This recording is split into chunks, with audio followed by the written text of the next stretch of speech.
Hello friends, welcome to Elite சமையல். நான் ரேணுகா திருவேங்கடம். நான் போன வாரம் ஒரு கல்யாணத்துக்காக நான் பெங்களூர் போயிருந்தேன். அப்போ நைட் டின்னருக்கு ஜவ்வரிசி இட்லி வச்சிருந்தாங்க அவங்க. சரி நான் அது எப்படி பண்ணுறதுன்னு அவங்கக்கிட்டே கேட்டுட்டு வந்தேன். நான் அன்னைக்கு இந்த ஜவ்வரிசி இட்லி அவ்வளோ சாஃப்டாக இருந்ததுக்கு அதுக்கு சைட் டிஷ் என்ன வச்சுருந்தாங்க அப்படின்னு சொன்னால், அவங்க நம்ம பூரி கிழங்கு பண்ணுவோம் இல்லையா, அதுவே இன்னும் கொஞ்சம் நல்லா தண்ணியாக பண்ணி செய்து வச்சுருந்தாங்க. ரொம்ப நல்லா இருந்தது. செய்து பாருங்க, செய்து பார்த்துட்டு எப்படி வந்திருக்குன்னு எனக்கு கண்டிப்பாக கமெண்ட் பாக்ஸில் சொல்லுங்கள். இந்த ஜவ்வரிசி இட்லிக்கு நான் சொன்ன மாதிரி அரை கப் ஜவ்வரிசி எடுத்துக்கோங்க. 1 கப் ரவை வேணும். கிட்டத்தட்ட 1.5 கப்பு தயிர், கடுகு, உளுத்தம்பருப்பு, ஜீரகம், நான் கொத்தமல்லி இன்னைக்கு இல்லை எங்கிட்ட, ஆனால் கொத்தமல்லி போடுங்க நல்லாயிருக்கும், கருவேப்பில்லை, உப்பு, இது சமையல் சோடா, இது ஒரு பிஞ்ச் போட்டிங்கன்னா போதும். இப்போ நம்ம இந்த சாபுதானா இருக்குல்ல, அதாவது ஜவ்வரிசி இருக்கு இல்லையா, இதை நம்ம ஓவர் நைட் ஊற வைக்கணும். அதுதான் ரொம்ப முக்கியம்.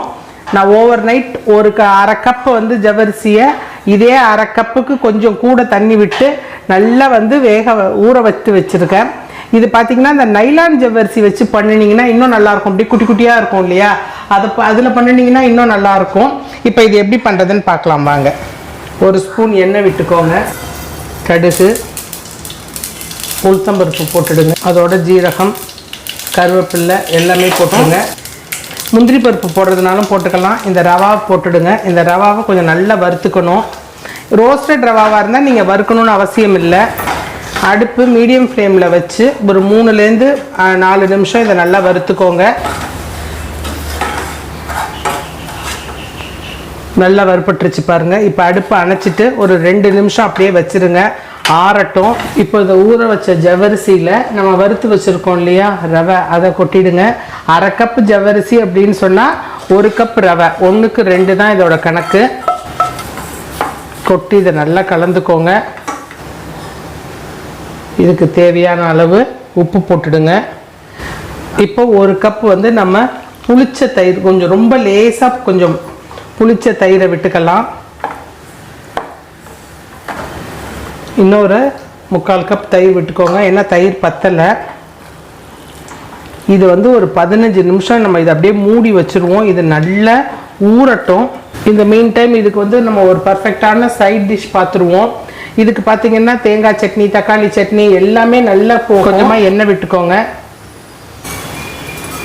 கடுகு, உளுத்தம்பருப்பு, வெங்காயத்தை கொஞ்சம் நீட்டமாக நறுக்கி இருந்தது அன்னைக்கு, அதே மாதிரி நானும் பண்ணியிருக்கேன்.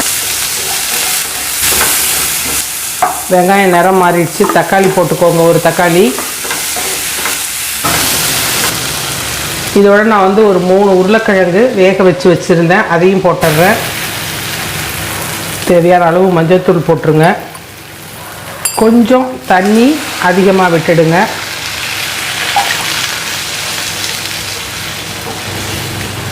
தேவையான அளவு உப்பு போட்டு நல்லா மூடி வச்சு இதை கொதிக்க விட்டுடலாம். இது பாருங்கள் நல்லா வெந்துடுச்சு. இப்போ நம்ம கொஞ்சமாக கடலை மாவு கரைச்சி விட்டுடுவோம். 1/2 டேபிள் ஸ்பூன் கடலை மாவு, கொஞ்சமாக தண்ணி விட்டு நல்லா கரைச்சி இதில் விட்டு இறக்கிட வேண்டியது தான். கடலை மாவு கரைச்சி விட்டாச்சு. ஒரு கொதி வரட்டும். ரொம்ப திக்காக நம்ம பூரிக்கு பண்ணுற மாதிரி இருக்கக்கூடாது, கொஞ்சம் தண்ணியாக இருக்கணும், அப்போ தான் நல்லாயிருக்கும். ரெடி ஆகிடுச்சு பாருங்கள். இந்த கன்சிஸ்டன்சியில் இருந்தால் தான் நல்லாயிருக்கும். இப்போ இந்த சூட்டில் இருக்கிறதுனால இன்னும் கொஞ்சம் இறுகிக்கும். இப்போ நம்ம அடுப்பை 10 நிமிஷம் நல்லா ஊறிடுச்சு பாருங்கள். இப்போ உப்பு பார்த்துக்கோங்க. இது கொஞ்சம் ரொம்ப கெட்டியாக இருக்கிற மாதிரி இருக்குது, அதனால நான் கொஞ்சம் தண்ணி விட்டுக்கிறேன். இப்போ ஒரு 1/4 டீஸ்பூன் நம்ம வேணும் அப்படின்னு சொன்னால் சோடா உப்பு போட்டுக்கலாம், இல்லைன்னா விட்டுடுங்க.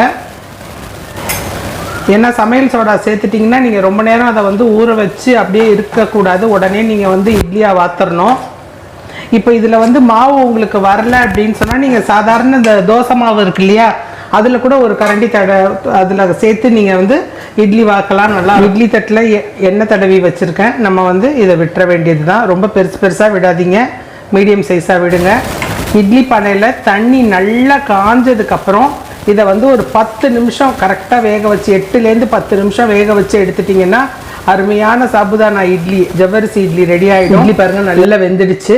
இப்போ இதை எடுத்துகிட்டு நம்ம அடுத்த செட்டு எடுத்து இட்லி வார்த்தரலாம். ஸ்பாஞ்சியான ஜவ்வரிசி இட்லி ரெடி ஆகிடுச்சு பாருங்கள். எவ்வளோ சாஃப்டாக இருக்குது பாருங்கள். இது சாப்பிட்றதுக்கும் அவ்வளோ டேஸ்ட்டாக இருக்கும், செய்கிறதும் ரொம்ப ரொம்ப ஈஸி.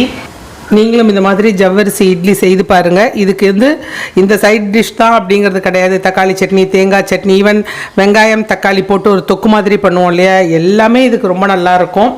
மிளகா அப்படி கூட ரொம்ப நல்லாயிருக்கும், பூண்டு மிளகா அப்படி நல்லாயிருக்கும். செய்து பாருங்கள். செய்து பார்த்துட்டு எப்படி வந்திருக்குன்னு கொஞ்சம் எனக்கு கமெண்ட் பாக்ஸில் சொல்லுங்கள் ஃப்ரெண்ட்ஸ். தினம் ஒரே இட்லியாக சாப்பிட்றதுக்கு இந்த மாதிரி கொஞ்சம் டிஃப்ரெண்ட்டாக ட்ரை பண்ணி பாருங்கள். Thank you friends.